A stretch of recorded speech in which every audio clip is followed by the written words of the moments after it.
Alright guys, so on the last video I mentioned that I needed to get some maintenance done on the car. We're about to hit 100k miles on this little L15, and I want to make sure that it stays healthy and reliable.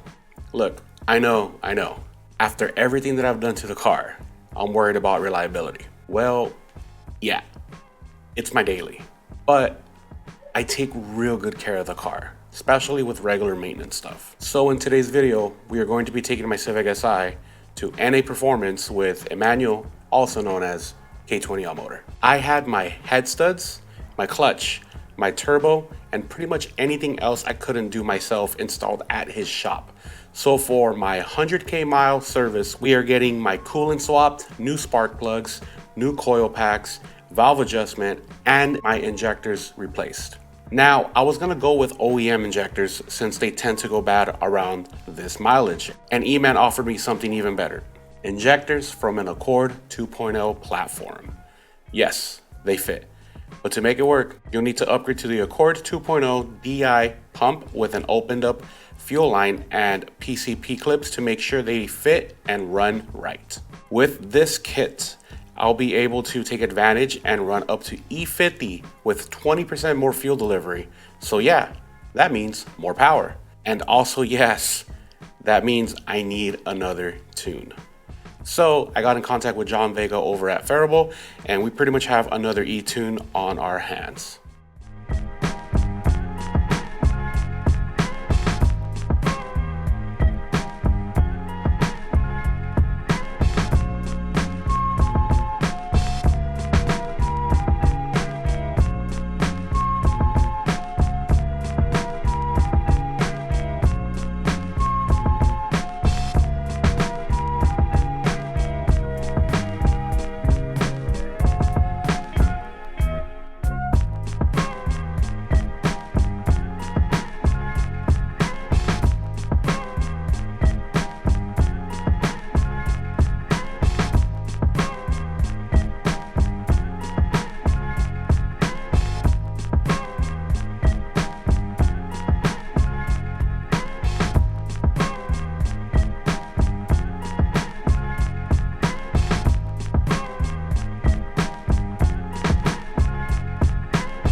I wasn't gonna film the whole first part of me data logging because that's essentially what I did the first night. We did this Monday. It is now Wednesday, and your boy had a scare. So the story is, I'm doing my 15 minutes of city data logging, my 15 minutes of highway data logging, and right as I'm going to do a pull in the car on third gear, it shuts off all power at 4,000 RPMs right when the turbo kicks in, and it just jerks almost like if it went into limp mode. And I'm just like, what the F just happened? So I'm looking under the engine bay. I pull off to the nearest gas station and I can't see anything. Then I tell Emmanuel what happened. He tells me to take it back to his shop so he can take a look at it. But the whole time I'm driving home after that, the car is idling really bad. It is like almost gonna die. I'm like, something happened. So now I'm driving back to Emmanuel's shop because we're actually gonna get the coil packs installed because that's something that he wasn't able to do on Monday. And I go, you know what? Let me just look, now that there's light. This was the issue. My intercooler piping came off as soon as I did the pull, which makes sense because my knob control is 1.11 right now, or that night. It's going down. It was literally at 1.3. So air fuel ratios were off the chart with that. Like, I genuinely thought I broke something. Car's driving fine right now, so I'm actually gonna go do my third gear pull after all this situated. So we're pretty much gonna go back to the shop and get everything, make sure everything is tightened down correctly, because that, oof, dude, for a second I was like, dude, I just dropped all this maintenance and something happened. That would have sucked. So once I got to Emmanuel's shop, he installed my coil packs. So pretty much the coil packs are also from an 11th gen Civic platform, or I guess you can say the SI Type R. And just so you guys know, Emmanuel supplied everything for me.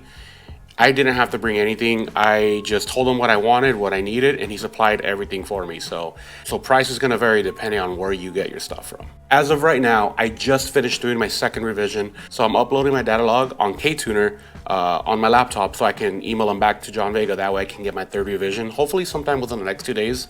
He's pretty quick when it comes to making revisions on the car. So there'd be times where I can get up to 3 revisions on 1 week. I think once the car is fully done, I'm going to be taking it back to the dyno so I can see exactly how much more we've gained. I'm not gonna go in with a 91 octane and then fill it up to E50, only because when we did the last dyno session at Bruno's, on 91, I believe it was 263 wheel horsepower, 310, that was with my old intake, my 271 intake. On E30, what I didn't tell you guys is that once I started driving around with the car, my ethanol percentage dropped down to about E25. Not sure how that happened. So I have a feeling when I was on the dyno, I was on E25 and not really E30.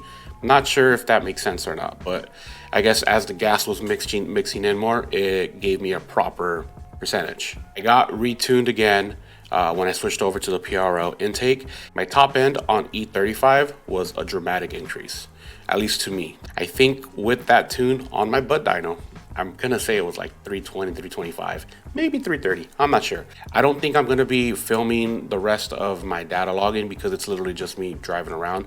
Unless you guys really want me to, then I will. But before I end the video, I do wanna say thank you to everybody that commented on the last video. That was nice.